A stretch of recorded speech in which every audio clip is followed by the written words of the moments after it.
بسم اللہ الرحمن الرحیم۔ السلام علیکم viewers, programme point of view کے ساتھ میں ہوں آپ کا میزبان رانا محمود، مانچسٹر اسٹوڈیوز سے آپ کی خدمت میں حاضر ہوں۔ ویورز، تاریخ میں اگر آپ کو میں تھوڑا سا پیچھے لے جاؤں تو اس بات کو ذرا ذہن میں رکھیے اور پھر ہم اپنے پروگرام کو آگے لے جاتے ہیں۔ اور وہ بات یہ کہ قائد اعظم نے جب لارڈ ماؤنٹ بیٹن کو دونوں ممالک کا یعنی پاکستان اور ہندوستان کا مشترکہ گورنر جنرل ماننے سے انکار کیا تو لارڈ ماؤنٹ بیٹن نے یہ دھمکی دی کہ کیا تمہیں معلوم ہے کہ تم کیا کھو سکتے ہو؟ تو قائد نے کہا شاید کچھ کروڑ روپے یا کچھ اثاثے۔ تو اس نے کہا کہ نہیں، ایسی بات نہیں، پورے اثاثوں سے محرومی اور پاکستان کا مستقبل مخدوش ہو سکتا ہے۔ ہم انگریزوں سے تو یہ گلہ کرتے ہیں کہ انہوں نے کشمیر کا 84,000 مربع میل رقبہ صرف 50 لاکھ روپے کے عوض اس وقت کے مہاراجہ گلاب سنگھ کو فروخت کر دیا، لیکن اپنوں کا کیا کہ 1960 میں جب سندھ طاس کا معاہدہ ہوتا ہے اور فیلڈ مارشل ایوب خان فرد واحد حکومت کر رہے ہیں تو انہوں نے پاکستان کے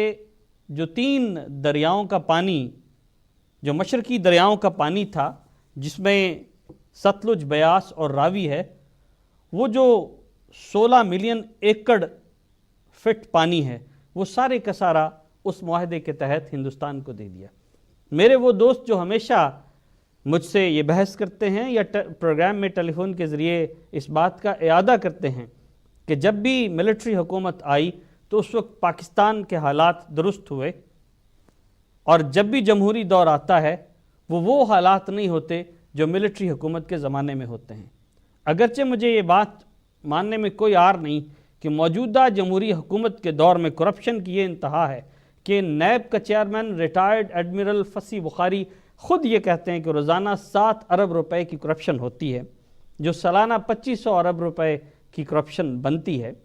مگر اس بات سے بھی کوئی فرار ممکن نہیں کہ فرد واحد کی حکومت نے جو فیصلے کیے، بالآخر پاکستان آج اس مقام پر کھڑا ہے۔ میں واپس چلتا ہوں اپنے اس موضوع کی طرف جو سندھ طاس معاہدے کی اندرونی کہانی ہے، جس کو رمیز احمد ملک نے، جو 1982 میں اریگیشن ڈپارٹمنٹ کے چیف انجینئر ریٹائرڈ ہوئے اور شمالی یمن کی حکومت کے وہ مشیر آبپاشی بھی رہے، ورلڈ بینک میں ڈپوٹیشن پر جب چلے گئے تھے 1974 میں، اور 5 سال کے لیے وہ مشیر رہے، انہوں نے ایک کتاب لکھی ہے جس میں وہ سندھ طاس معاہدے کی اندرونی کہانی بیان کرتے ہیں۔ وہ کہتے ہیں کہ اس کے تحت 3 دریاؤں کا یعنی ستلج، راوی اور بیاس کا جو پانی ہے وہ بھارت کو دے دیا گیا۔ پھر وہ اپنی اس کتاب میں اس بات کا تذکرہ کرتے ہیں کہ جب پنجاب کی تقسیم ہوتی ہے 1947 میں، اور ریڈ کلف کمیشن جو ہے وہ دریائے راوی پر مادھوپور ہیڈ ورکس اور ستلج پر فیروز پور ہیڈ ورکس کا کنٹرول بھارت کو دے دیتا ہے، تو ایک عارضی معاہدے کے تحت 1947 میں جب حکومت قائم ہوتی ہے، اس ایک عارضی معاہدے کے تحت پاکستان اور بھارت میں یہ معاہدہ طے پاتا ہے کہ وہ 31 مارچ 1948 تک پاکستان کو ان ہیڈ ورکس کے ذریعے سے پانی دیتا رہے گا اور پاکستان کی نہریں سیراب ہوتی رہیں گی۔ ہونا تو یہ چاہیے تھا کہ اس معاہدے کی تکمیل سے قبل اس کی توسیع کر دی جاتی، لیکن سستی دکھائی گئی، اور وہ سستی جو ہے وہ لمحوں کی خدا صدیوں کی سزا میں تبدیل ہوئی۔ نہ جانے اس کے پیچھے کیا راز تھا، کیا بات تھی، کیا معاملہ تھا، اور پھر یوں ہوا کہ 1 اپریل 1948 کو بھارت نے پانی بند کر دیا۔ اس وقت کے وزیر خزانہ غلام محمد، جو بعد میں گورنر جنرل بھی بنے،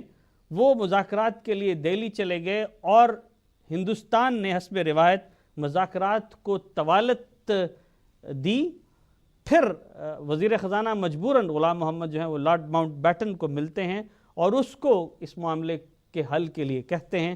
رمیز احمد ملک اپنی اس کتاب میں جس میں وہ یہ لکھتے ہیں 3 دریا کیسے کھوئے، اس میں وہ لکھتے ہیں کہ اس سارے معاملے کا گرو گھنٹال جو تھا وہ یہی لارڈ ماؤنٹ بیٹن تھا، اور اس نے ایک معاہدہ وزیر خزانہ غلام محمد کے ہاتھ تھمایا جس کے تحت 2 شرائط تھیں۔ پہلی شرط یہ کہ چونکہ پنجاب کی تقسیم کے معاملے پر جو 1947 کا حکم ہے، اس کے تحت مشرقی پنجاب میں یعنی جو ہندوستان کا مشرقی پنجاب ہے، بسنے والے دریاؤں کے پانی پر ملکیتی حقوق مکمل طور پر مشرقی پنجاب کے پاس ہیں، لہٰذا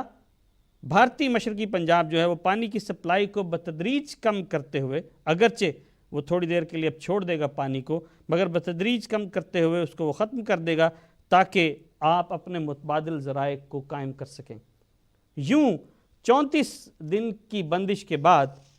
4 مئی 1948 کو یہ پانی بحال کر دیا جاتا ہے، اور معاملہ تھوڑا آگے چلتا ہے۔ 5 فروری 1954 کو ورلڈ بینک اپنا ایک منصوبہ دیتا ہے، ایک تجویز دیتا ہے، جس کے تحت ان تینوں دریاؤں یعنی ستلج، بیاس اور راوی کے پانیوں کو مکمل طور پر بھارت کے اختیار میں دینے کی تجویز تھی۔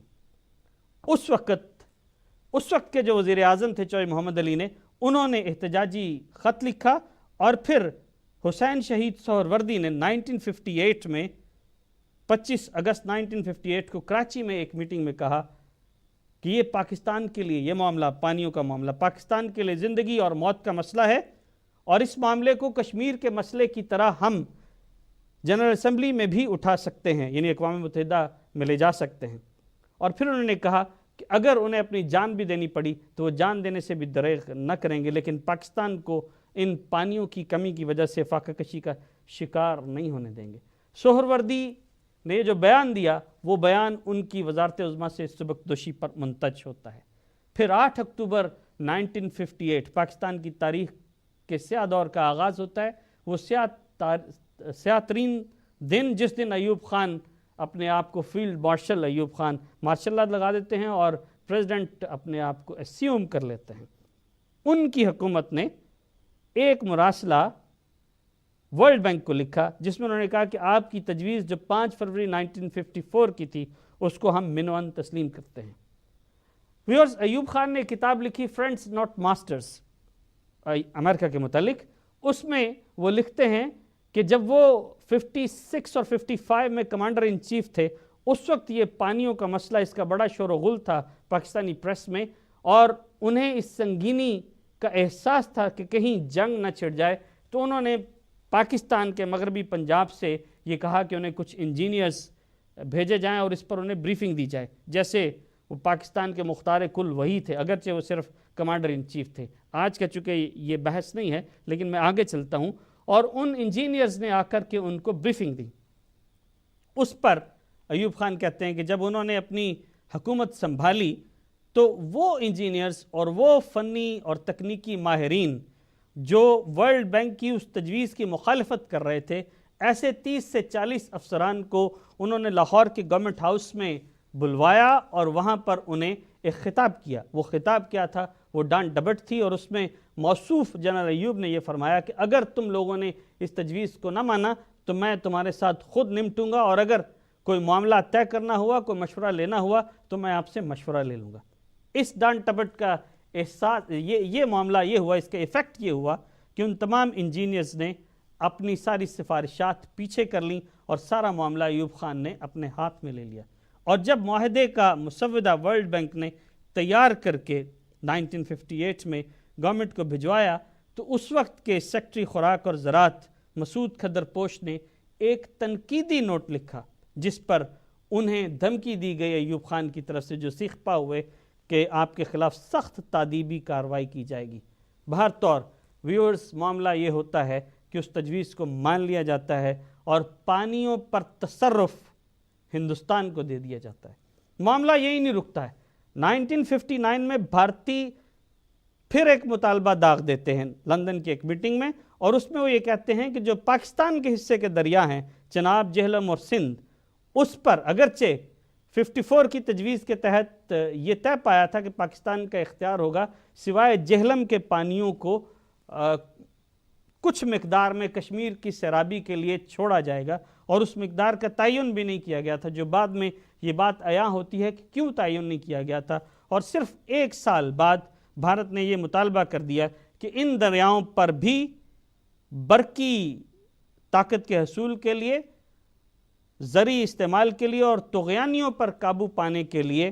پانی کی ذخیرہ اندوزی کے لیے انہیں ڈیم بنانے کی اجازت دی جائے۔ بالآخر ایوب خان